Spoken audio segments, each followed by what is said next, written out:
What if the late DMX was never ranting? What if he was prophesying? Back in the early 2000s, the dog barked about meeting the devil in the industry, calling out pay-for-play DJs and executives who do anything for control. Most of us shrugged, wrote him off as paranoid, or changed the channel. But today, 2 decades, a federal RICO trial, and a stack of explosive testimonies later, every wild claim he made suddenly feels like a roadmap. From questionable contracts to alleged midnight kidnappings, the stories DMX dropped in raw interviews have marched straight from rumor to headline. So grab onto something. We're retracing the breadcrumbs, connecting the dots that link a raspy voice from Yonkers to the courtroom drama shaking hip-hop's foundations in 2025. Because if DMX really saw the devil back then, the only question now is, do we finally believe him? DMX stormed into 1998 like a thunderclap. Debut album at #1, second album 7 months later at #1 again, all while snarling that the game was rigged. In interview after interview, he laid it bare. DJs weren't spinning records because they loved the music. They were spinning because someone slipped them envelopes. Label chiefs, he said, weren't scouting talent. They were spotting who'd bow the quickest, who'd show up at private dinners and return the favor, no questions asked. He painted a picture of conference room devilry, execs dangling contracts in one hand and something far darker in the other. "Let me be me," he growled, voice raspy from battles fought on concrete corners. "I'm an artist in the industry, not an industry artist."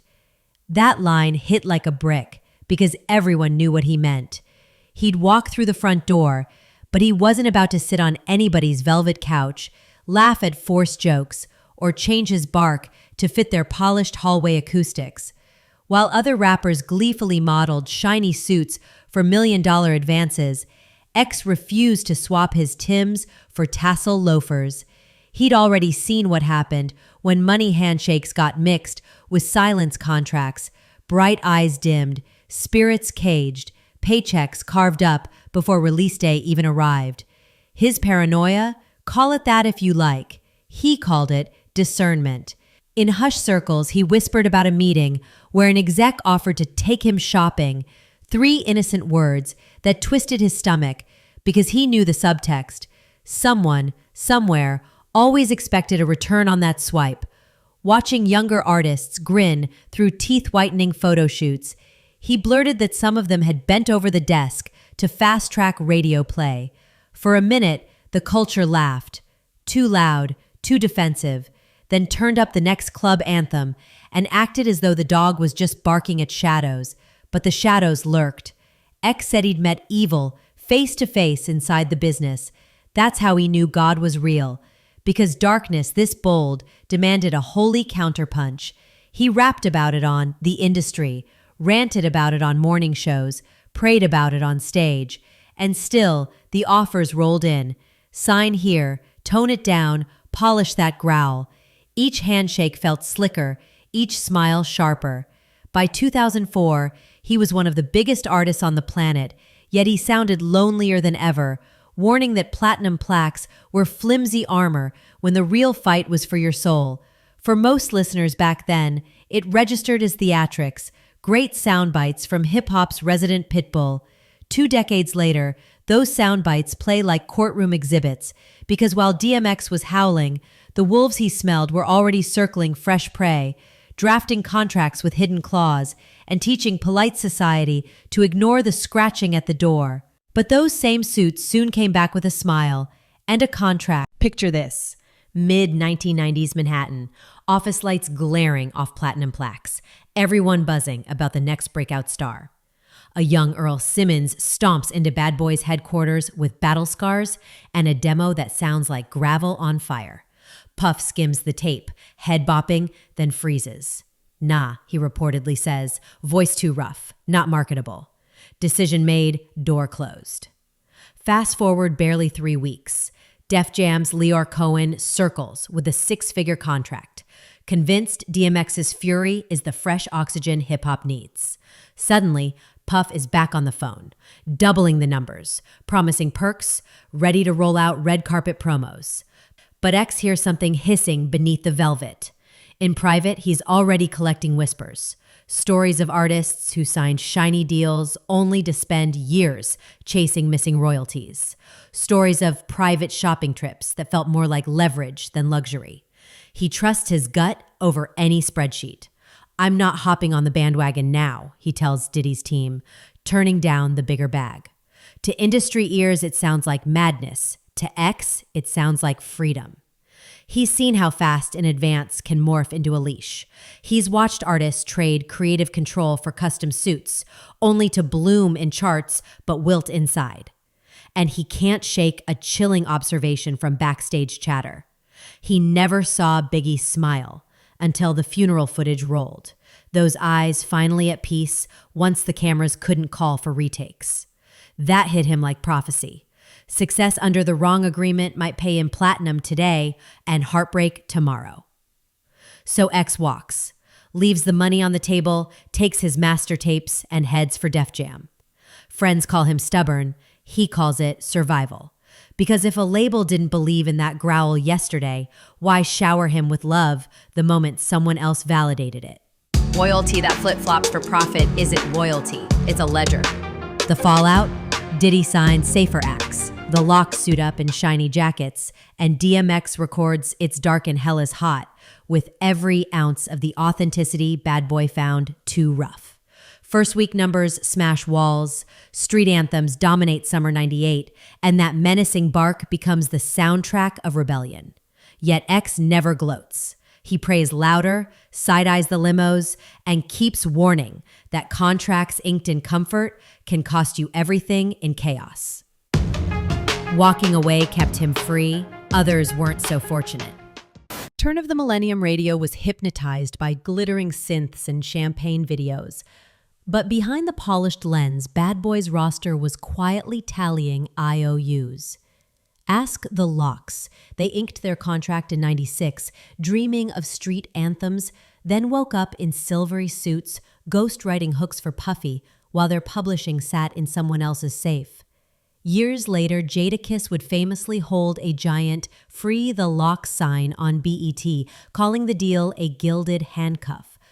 Rumors claim Diddy kept 50% of their publishing, a slice so large it could have fed entire blocks in Yonkers.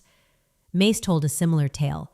One minute he was the Reed Harlem preacher of Feels So Good, the next he was begging for the rights to his own words, allegedly offered back for 7 figures. Cash up front. He vanished to the pulpit instead, leaving unanswered questions about what it costs to buy your soul back in full. Meanwhile, behind studio doors, insiders whispered about favors traded for radio rotation, late-night meetings, unrecorded dinners, private invitations that had nothing to do with BPMs. Nobody went on record, but everybody knew the code. Access wasn't earned solely by bars. It was negotiated in back rooms. Newcomers desperate for a slot on the playlist found themselves walking tightropes between ambition and dignity. Contract fine print turned out to be just as brutal. Clauses that sounded harmless, recoupable budgets, promotional deductions, quietly siphoned royalties until gold plaques felt like bronze debt. Artists bragged about advances on TV, while accountants explained the word recoup meant the money wasn't a gift, it was a loan with compound interest. Puffy, ever the showman, called it the price of doing business. Critics called it a mansion built on lopsided math. And DMX watched from Def Jam, shaking his head. Same story, new victims. He'd skipped the shiny suit era, but he could see the threads unraveling. Because when every contract is a spider's web, it's only a matter of time before someone starts screaming for help. By the 2020s, whispers turned into sworn testimony. Cassie Ventura's November 2023 lawsuit cracked the dam. What began as a civil claim of abuse snowballed into subpoenas, seized hard drives, and a December raid on 2 of Diddy's mansions. By spring 2024, the Department of Justice unsealed a 39-page indictment, labeling Bad Boy Entertainment an enterprise and charging its founder with racketeering, trafficking, witness tampering, and obstruction. In hip-hop shorthand, a full-blown RICO, the same battering ram once used on street crews, now aimed at a Grammy-winning mogul. Inside courtroom 26B, the allegations sounded like plot twists from a midnight thriller. Capricorn Clark, former executive assistant, testified that Diddy burst into her apartment at dawn with a pistol, forced her into an SUV, then broke into Kid Cudi's home to confront him over Cassie's secret romance. Weeks later, Cudi's Porsche went up in flames outside his driveway. A coincidence, Diddy's lawyers insisted. But Clark claimed she heard Puff brag, "I like cars that explode." Jurors stiffened. Social media lit up. Anonymous witness Mia described 8 years of on-call service, alleging she was assaulted when she tried to quit. Prosecutors introduced encrypted texts about 100,000 hush payments and a security camera hard drive that disappeared from a West Hollywood hotel hours after Cassie was seen bruised in the lobby. Then came the kicker. Audio clips where an agitated voice thought to be Diddy coaches staff to keep the story tight. Nobody saw nothing. The defense called it role play. The judge called it admissible. Every fresh detail threw DMX's old barbs into sharper relief. The desk-bending execs, the vanished smiles, the contracts laced with threats. Suddenly they weren't cautionary metaphors, but possible evidence chains. Twitter timelines filled with vintage X interviews, fans captioning them, "He tried to warn us." Overnight, the dog's growl became the trial's unofficial soundtrack. Yet as prosecutors wove a timeline from nightclub VIP rooms to Molotov cocktails, one glaring unknown remained. Could they tie the man himself to every act, beyond reasonable doubt? Defense counsel hammered that gap daily, reminding jurors that bad behavior isn't automatically federal crime. And while the government built its case, an old rival sharpened his own agenda. Because as the gavel echoed through Lower Manhattan, 50 Cent was already cueing the next beat. Long before court reporters scribbled Diddy's every move, a Queens hustler turned hitmaker was already firing public warning shots.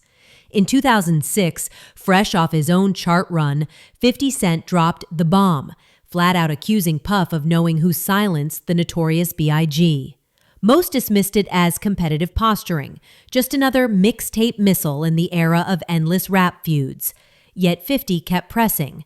Whenever rumors about Bad Boy's bookkeeping or late-night freak-offs bubbled online, he amplified them with a grin, offering memes, shady captions, and that trademark icy chuckle. He mocked Diddy for shiny suit syndrome, hinted about secret footage that could end careers, and reminded everyone that 9 bullet wounds taught him to see predators coming. When Cassie's lawsuit hit, 50's Instagram turned into a real-time tabloid. He reposted court excerpts, cracked jokes about love drafts and Rico season, and told fans to stock popcorn. But the trolling wasn't just for likes. He quietly assembled journalists, ex-employees, and retired NYPD detectives for a docuseries slated to drop on Netflix this fall. The working title, No More 1-800-LOVE. According to insiders, it weaves unreleased deposition tapes with archival club footage, an exposé designed to keep public pressure hotter than any courtroom cross-exam. Off-camera, 50's moves got even savvier. He met with label execs who once feared bad boy retaliation, persuading them to share old non-disclosure files under whistleblower protections. He lined up pro bono attorneys for lesser-known accusers, offering to foot their therapy bills. And when reporters asked why he cared, he flashed that shark smile. Karma's my favorite playlist. The timing couldn't sting Diddy worse. Mid-trial headlines already painted him as a fallen kingpin. Now, a streaming giant was poised to drop binge-worthy chapters while jurors were still deliberating. Defense lawyers petitioned for a gag order, but the judge refused. First Amendment, open court, tough luck. Every new IG post from 50 instantly trended, and the phrase, "he warned us," became a rallying cry under vintage clips of DMX barking about industry devils. Yet just as the walls seemed ready to close in, politics barged through the door. Because across town, in an entirely different theater of power, a former president suggested he might reach for the one weapon that can shatter any verdict: a pardon. And 50, never one to let a plot twist go unchallenged, vowed he'd fight that move with the same ferocity he once brought to the mixtape circuit. Whether pardon or prison, the next play unfolds in the Oval Office. May 30th, 2025. Reporters crowd the Oval Office for what's billed as a tech innovation presser with Elon Musk. But mid questions about Mars colonies, someone lobs a curveball. Mr. President, would you consider pardoning Sean Diddy Combs if he's convicted? Trump pauses, flashes a showman's grin, and says what cable news will loop all night. We'll look at the facts. Every American deserves fairness. Translation, the door is cracked. Cue shockwaves. This isn't idle chatter. Trump's last day in office back in 2021 saw 11th hour clemencies for Lil Wayne and Kodak Black, proving hip-hop pardons can double as political chess pieces. A Diddy pardon could court celebrity donors, flex power over blue state prosecutors, and thumb a nose at an entertainment industry that largely shunned him. But it's also radioactive. Attach your legacy to an alleged trafficking ring, and the blowback writes itself. Enter 50 Cent, seizing the optics like a veteran campaign strategist. Within hours, he posts a split-screen meme. On the left, Cassie's lawsuit headline. On the right, Trump autographing a Make America Great Again hat. Caption, disrespect Don and watch what happens, puff. Then a promise, he's phoning Trump to personally lay out why this guy doesn't deserve favors. Political insiders whisper that 50's friendship with conservative power broker Chris LaCivita could grant him a back channel to Mar-a-Lago, receipts in hand. The spectacle becomes dual-brand theater. Trump consultants eye hip-hop voting blocks. 50 eyes blockbuster documentary trailers. Diddy's defense team drafts talking points about due process. Cable pundits salivate. Will the ex-president turn clemency into clickbait? Will 50's lobbying make him the unlikely moral compass of rap? And hovering over every chyron is DMX's old warning. The industry devours loyalty the moment it threatens profit. Pardon or prison, one truth remains. Systems protect themselves, even when their stars fall from the sky. Which raises the bigger question. If the law fumbles, will the music business finally police its own, or will silence keep lining pockets? Which brings us full circle to the culture itself and the silence that lets monsters thrive. Slide the spotlight off celebrities and you'll find the real engine of the music business. Lawyers who sharpen commas, managers who massage statements, and executives who remind frightened assistants that career opportunities like this don't come twice. There is no HR hotline for a platinum artist. File a complaint against the boss and poof, your company email stops working. Your badge won't scan at reception. Your rent stipend evaporates. Suddenly you're freelancing on Craigslist, trying to explain gaps in your resume without sounding difficult. Industry veterans swap horror stories at dimly lit steakhouses. A choreographer recalls a video shoot where a teen backup dancer disappeared into a trailer with a megastar. Everyone heard weeping. Nobody intervened. A marketing VP admits she saw non-disclosure agreements predated and pre-signed, ready for any witness who might wander backstage at the wrong moment. One veteran tour manager describes the unspoken hierarchy. The talent, the money, the replaceable. Guess which two groups survive scandals? Power thrives on intimidation. Bad boy security guard Uncle Paulie was rumored to escort anxious employees to abandoned warehouses for polygraphs that malfunctioned whenever someone insisted on innocence. Drivers signed forms vowing never to repeat what they heard in chauffeured SUVs. Promoters were told a missed payment meant no top-tier acts for the rest of the fiscal year. And every so often, someone on payroll would find cash slipped into their locker. Appreciation, management called it. But everyone understood the real word was hush. When Cassie's lawsuit burst open, a chilling detail hid in the fine print. prosecutors alleged witness tampering not during trial, but before the public even learned charges were coming. Phones rang at odd hours, advising former dancers to remember who paid your tuition. Anonymous texts warned stylists that violating NDAs meant bankruptcy. The message was clear. Loyalty is lucrative. Truth is lethal. If this sounds familiar, it's because Hollywood ran the same playbook with Harvey Weinstein. The Catholic Church shuffled accused priests with similar stealth. R. Kelly's entourage kept cameras off and parents out for decades. In every case, a fortress of enablers, drivers, accountants, junior execs, made the monster's job easy by declaring it above their pay grade to ask questions. Yet pop culture kept dancing.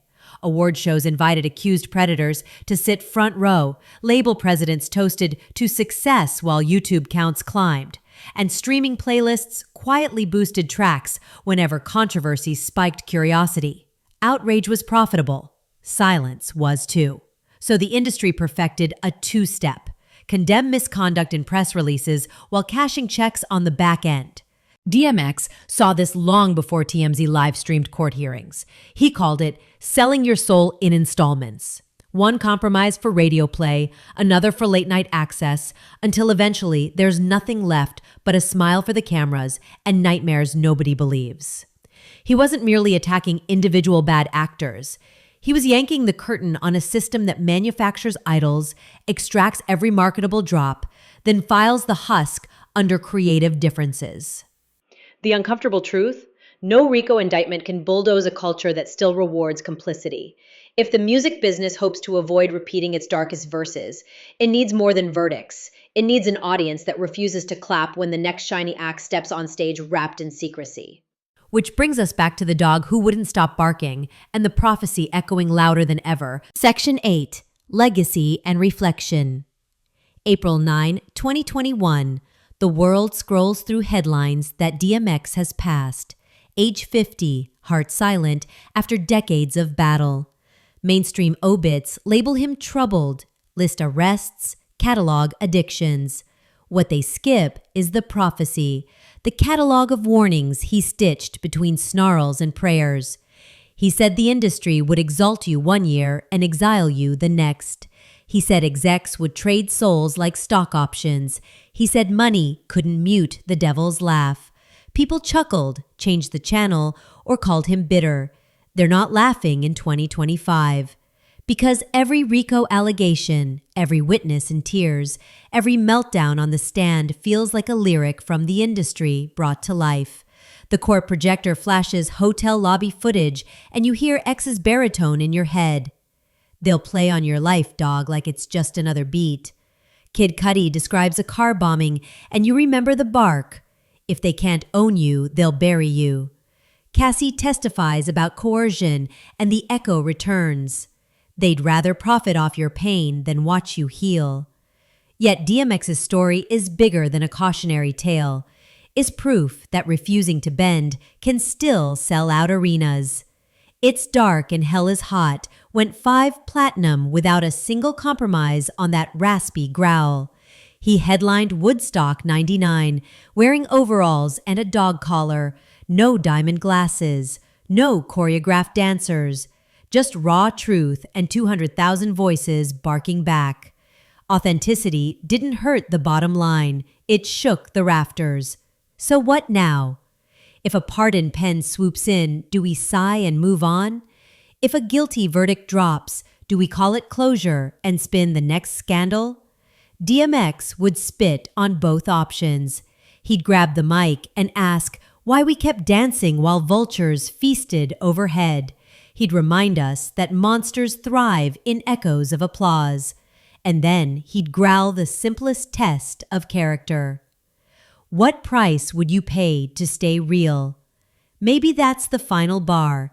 The courtroom will gavel out, documentaries will stream, new artists will chart.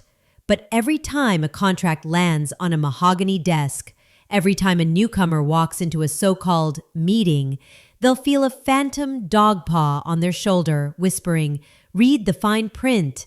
Trust your gut. If it smells like brimstone, walk." DMX didn't live to see the reckoning, but he lit the match. Now the flames are up to us. Either we burn the old rulebook or watch another generation learn the hard way that hell isn't a place beneath us, it's an office on the 27th floor, with a view you'll never forget. And that, viewers, is the bark still echoing through hip-hop's halls. The question is, do we finally listen? Or do we keep the music playing until the next wolf comes calling?